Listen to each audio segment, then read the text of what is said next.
আমরা এই শিব মন্দিরের নাম দিয়েছি মহাকাল মহাতীর্থ, যা আগামী দিন এটা international tourism spot of destination হবে। যেমন জগন্নাথ ধাম হয়েছে, দুর্গা অঙ্গন হয়েছে। মনে রাখবেন, আমরা আজকে যে শিলান্যাস করব, জায়গা দিয়ে দেওয়া হয়ে গেছে, টেন্ডার ফ্লোট করা হয়ে গেছে, জমি ভরাট ইমিডিয়েট শুরু হবে। কাজটা করতে যে 2-2.5 বছর সময় লাগে, বিরাট কাজ। মনে রাখবেন, এটা কিন্তু বিশ্বের অন্যতম বৃহত্তর শিব মন্দির হবে। ভগবান শিবের এক প্রকাশ রূপ হলো মহাকাল, যিনি কালজয়ী। সময়ের ঊর্ধ্বে শিলিগুড়ি শহরের কেন্দ্রস্থলে মাটিগাড়া লক্ষ্মী টাউনশিপ এলাকায় 17.41 একর জমির ওপরে আমরা এটা করছি।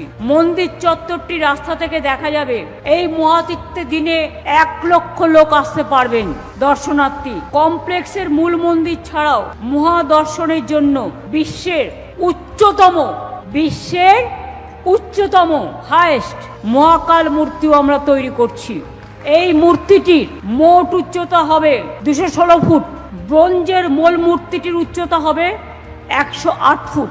সেটা যে ভিত্তির ওপরে থাকবে সেটাও 108 ফুট, মোট 216 ফুট। আমি সারা বাংলা সহ সারা দেশ বিদেশ সকলকে জানাই আমার আন্তরিক অভিনন্দন।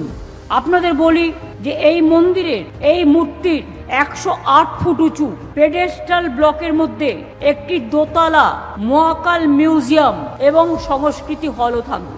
এই মন্দিরে 2টি নন্দীগৃহ থাকবে, যা পূর্ব ও পশ্চিম দিকে অবস্থান করবে। এটাকে ঘিরে 12টা অভিষেক লিঙ্গ মন্দির থাকবে এবং ভারতবর্ষের 12টি জ্যোতির্লিঙ্গের প্রতিরূপ থাকবে এখানে। সারা ভারতবর্ষ এখানে খুঁজে পাবেন। তাছাড়াও মন্দিরের 2টো প্রদক্ষিণ পথ থাকবে, যেখানে 10,000 ভক্তের সমাগম একেবারেই হতে পারে। এছাড়াও শিবালয়ের রীতি অনুযায়ী 4 কোণে 4 জন দেবতা থাকবেন। দক্ষিণ পশ্চিমে গণেশ, উত্তর পশ্চিমে কার্তিক, উত্তর পূর্বে শক্তি এবং দক্ষিণ পূর্বে বিষ্ণু নারায়ণ। দুদিকে 2টি সভা মণ্ডপ থাকবে। 6,000-এর বেশি মানুষ একসঙ্গে বসতে পারবেন। মহাকালের কাহিনী ও মহিমা পাথরের শিল্পকর্ম এবং ফ্রেস্কো পেইন্টিং এর মাধ্যমে ফুটিয়ে তোলা হবে। রুদ্রাক্ষ কুণ্ডু এবং অমৃত কুণ্ডুও থাকবে, যেখানে ভক্তরা পবিত্র অভিষেকের জল বাড়িতে নিয়ে যেতে পারবেন সেখান থেকে। এছাড়াও চত্বরের ভেতরে প্রসাদ বিতরণ কেন্দ্র, সুভেনিয়ার আর্কেড, ক্যাফেটেরিয়া, ডালা কমপ্লেক্স, পুরোহিতদের জন্য থাকার ব্যবস্থা সবকিছুই থাকবে।